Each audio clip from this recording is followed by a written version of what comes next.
Hi,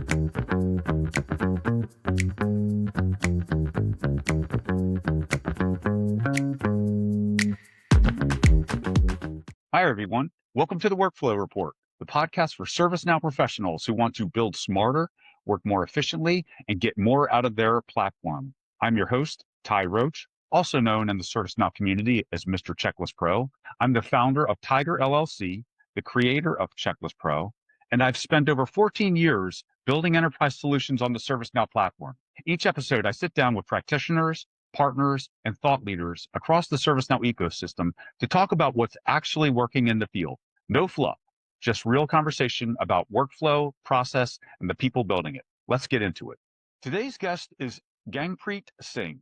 He has been in the ITSM space for over 17 years. He's currently an operations manager and ITSM solution architect at Zensar Technologies, based in Dallas, where he leads the US region. He's worked with some of the biggest names in the industry, CSC, IBM, and now Zensar.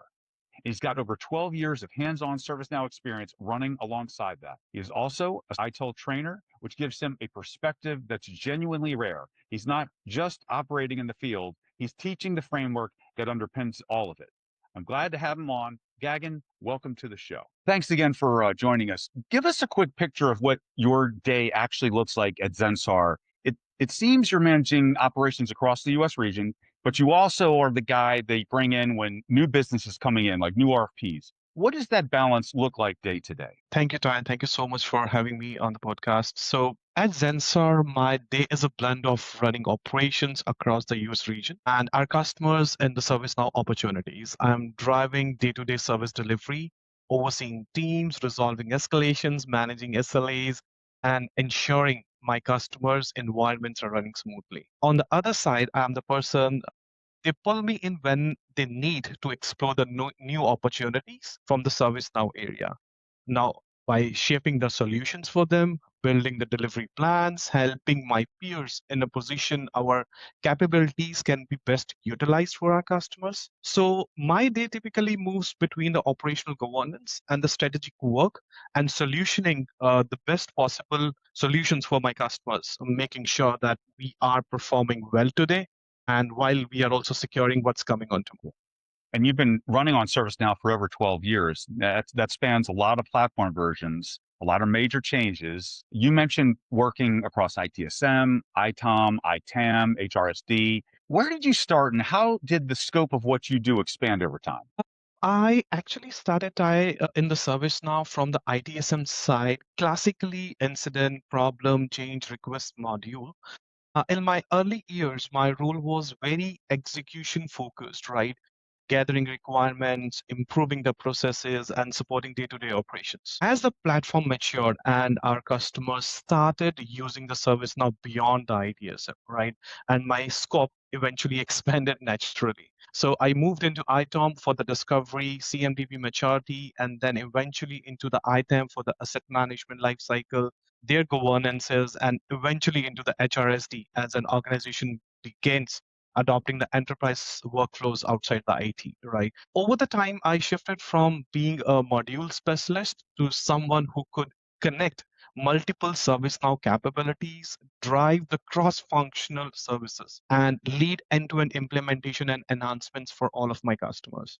So today I operate more like a consultant, aligning the business needs within the ServiceNow ecosystem, guiding my customers, help them in making the decisions regarding the ServiceNow platform and the new features, and ensuring adoption of IT as well as non-IT functions within the ServiceNow. Gotcha. You mentioned you're also in the middle of migrating one of your customers from traditional CMDB to CSDM and also implementing APM, application portfolio management, which you said most customers don't actually do. Yeah. What prompted that move and what did it take to get the customer there? Ty, we will have to understand this thing, right? The shift from the traditional CMDB to CSDM and leveraging the APM, which is the application portfolio management on the top, came from the various problem statements that we heard from our customers, as how, as an organization, we can mitigate them from the business perspective.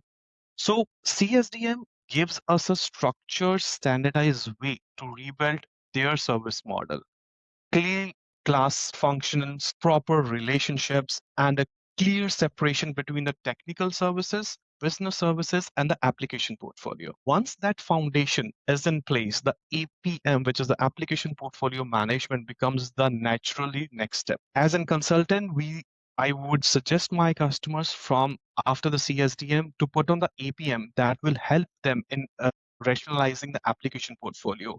And that will not only help them for the application side, but as an organization from an ecosystem perspective, they can make the better decisions about what to retire, what to consolidate, and even what to invest in the future. Most of the customers, to answer your question, don't go that far because APM requires a kind of a discipline, ownership, and a real business engagement. We have helped our customers in doing a lot of groundwork from the stakeholder alignment, from the maturity assessments, from cleaning up the legacy data as well and defining the service owners for them, building up the governance models that the business can actually sustain.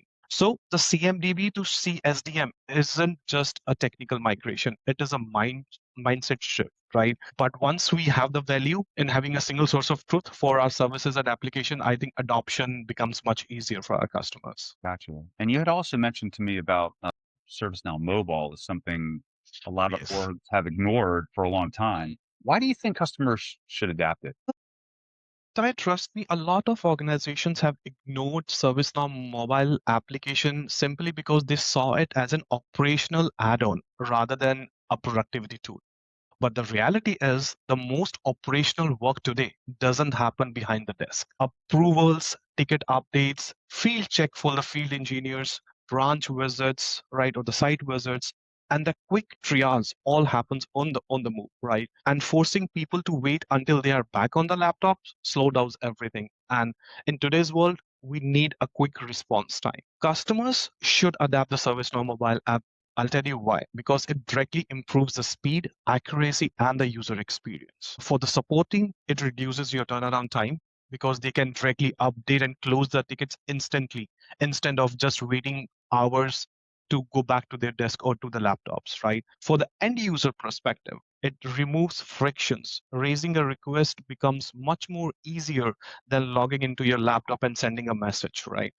And from the leadership perspective, it improves the compliance because approval doesn't get stuck in your mailboxes, right? You have a mobile app, one click away, all the approvals. The biggest value that mobile app brings from the service now is to the neutralize the workflow management system. Instead of expediting users to adapt the platform and the platform adapts how the people actually works, therein the mobile app comes into picture. That's why adoption is stronger when it is implemented correctly. It genuinely makes life easier for the support groups and for the end users and for the leadership at the strategic level. By the way, I'm seeing this too as well. I have a customer that we're just moving on to mobile and mobile Uh, access, and I 100% agree with you. It's good to get your expert opinion on this. I'm keeping you on your toes here with these sort of random questions, but rapid fire here. Keep them going. You touched on this briefly before. Licensing costs, oh, frequently a yes. problem area. When you look across your platform, where do you see the most obvious waste? Where are organizations paying for access that's not really being used the way they expect? In my experience, the biggest licensing waste happens when the organizations buy capabilities aspirationally rather than operationally, right? This usually happens when decisions are driven for the long term vision rather than the current readiness of an organization. Let's take a very simple example. Now, leadership wants the transformation, but the operational teams are still struggling with the basic hygiene, right? Ownership isn't defined, data isn't reliable, processes aren't standardized, right? And adoptions isn't enforced, right? Without these fundamentals and advanced capabilities simply don't just take off, right? Analyze your current as a situation first, right? Now, all of these results is a gap between what was purchased and what can realistically be implemented. Yeah. So we will have to understand the platform is a technical enablement, but the organizational isn't. And the gap becomes reoccurring waste year after year if you don't adapt your as is situations, right? So the fix is always the same. assess the maturity first, buy second. Licenses should follow capabilities readiness. When an organization aligns the purchases with the operational maturity, adoptions becomes natural, right? The value becomes more valuable and the waste will definitely disappear. Appreciate that, those insights there. Sticking sort of on the same topic, ServiceNow has been making some significant changes on how they price and package the platform. Yep. That created some new pressure at renewal time for a lot of organizations. Are your customers Yes. coming to you differently now than they were 2 or 3 years ago when it comes to managing that cost conversation? Definitely, yes, Ty. The customers are coming to us very differently now, rather as compared to what they were in the 2, 3 years ago, right? Earlier, the cost conversations were mostly reactive. They happened only when the renewal time came around and when the finances were pushed for the justifications, right? Today, the pressure is much more proactive because the ServiceNow's new pricing and packaging model has became the organization have led the organizations to rethink what they actually need versus what they have been carrying for the years.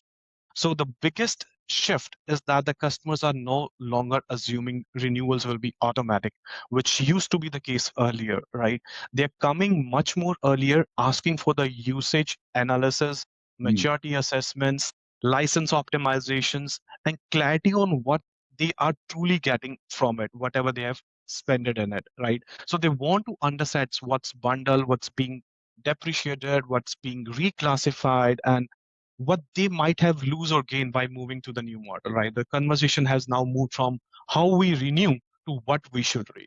So yeah, so that's how it has changed from last 2 years. interesting. I think we'll need to talk more about this one. I think I have something for you because we're seeing it too. Like I see it all the time. A lot of these questions come from my own personal experience, but I like to get I like to. That's why you're our guest. Is I like to get your some expert opinion Yeah, outside of I my. think yeah, and I think Ty, sorry to cut you off in between, but the service now have matured that much at this level with the AI being injected into the systems and their collaborations that they have the capabilities within the ServiceNow tool that we can have the AI agents who will optimize and help us in the license optimizations. So we are that matured now.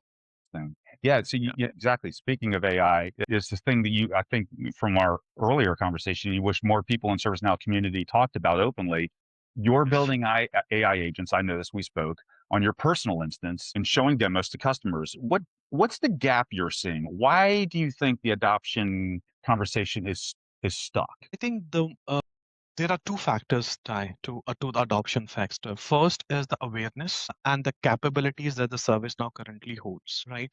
And the second part is the investment, right? People are still stuck to the out of the box implementations, right? So Yeah. we need to have a shift from out of the box to our new functionalities of AI, which are still available within the service now. So awareness, knowledge, and the investments are the major factors for them. And I was at Knowledge. I've been at Knowledge quite a bit.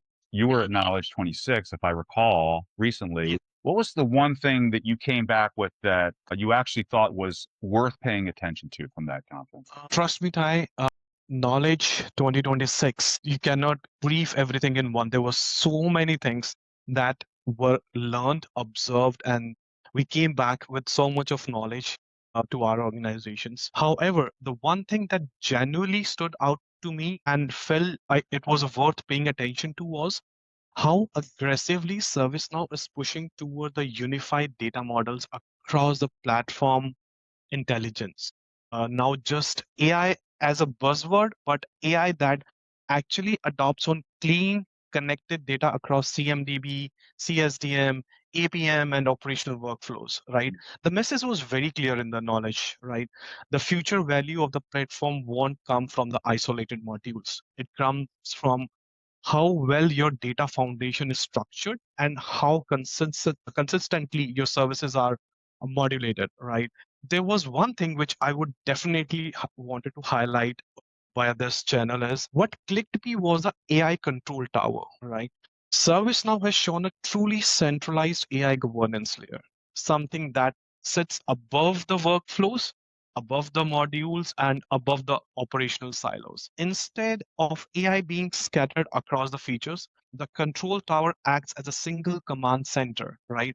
Which an organizations can use to manage the AI usage, their AI performances. They can track the data quality, ensure the compliances, right, for your verticals, right?